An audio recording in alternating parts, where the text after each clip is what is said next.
दोस्तों, महाभारत में पांडवों की वीरता को कौन नहीं जानता, लेकिन आज हम आपको अर्जुन और भीम के सबसे छोटे भाई की एक ऐसी कहानी सुनाने जा रहे हैं जिसे सुनकर आप भी हैरान रह जाएंगे कि आखिर कोई ऐसा कैसे कर सकता है।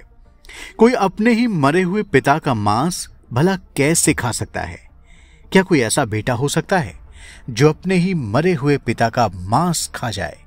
आपको सुनकर उपकाई भी आ रही होगी, लेकिन अगर तेलुगु भाषा में लिखी हुई महाभारत को पढ़ेंगे तो पांडवों में सबसे छोटे भाई सहदेव ने अपने ही मरे हुए पिता का मांस खा लिया था। लेकिन ऐसा उन्होंने इसलिए नहीं किया कि वो मांसाहारी या नरभक्षी थे, बल्कि ऐसा उन्होंने अपने ही पिता पांडु महाराज के कहने पर किया था। तेलुगु महाभारत की कहानी के अनुसार पांडवों के पिता महाराजा पांडु के पास एक दिव्य शक्ति थी जिससे वो किसी भी घटना का भूत, भविष्य या वर्तमान जान लेते थे।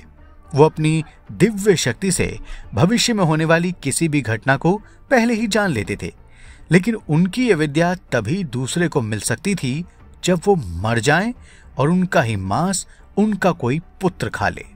महाराजा पांडु ने अपने 5 पुत्रों को यह रहस्य भी बता दिया था, लेकिन जब महाराजा पांडु की अकस्मात मृत्यु हो गई तो कोई भी पुत्र इस काम को करने का साहस नहीं कर सका। युधिष्ठिर तो धर्मराज ही थे, इसलिए उन्हें यह काम अधर्म लग रहा था।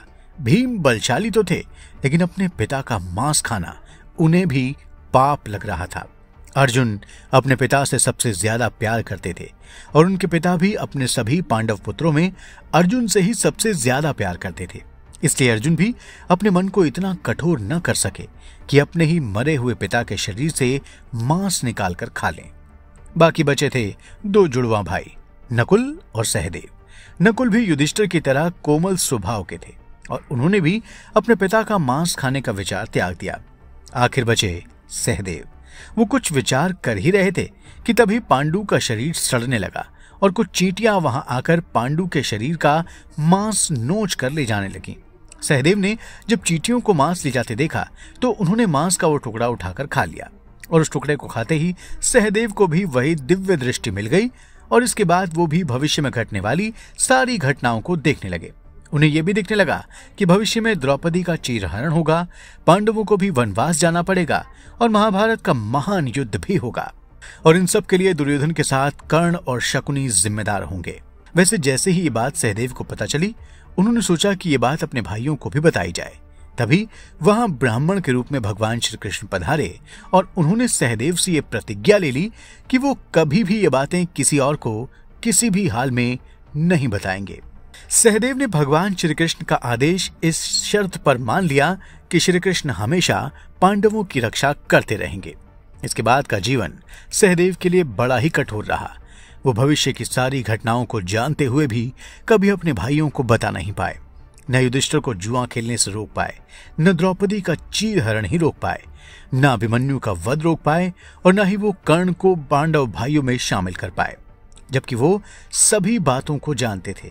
लेकिन उन्होंने चुपचाप रहते हुए सारी घटनाओं के जिम्मेदार शकुनी को मारने की प्रतिज्ञा ली, क्योंकि दुर्योधन को मारने की प्रतिज्ञा भीम ले चुके थे। कर्ण को मारने की प्रतिज्ञा अर्जुन ने ले ली थी। इस महाभारत के आखिरी विलन को सहदेव ने मारने की प्रतिज्ञा ली और आखिरकार शकुनी को सहदेव ने मार ही डाला। तो दोस्तों, महाभारत से जुड़ी ये कहानी आपको जरूर नई लगी होगी। आपसे रिक्वेस्ट है कि आप इस वीडियो को जरूर लाइक करें और हमारे चैनल को सब्सक्राइब कर हमारा हौसला भी बढ़ाएं। और आखिर तक हमारे वीडियो को देखने के लिए आपका बहुत बहुत धन्यवाद। जय श्री कृष्णा।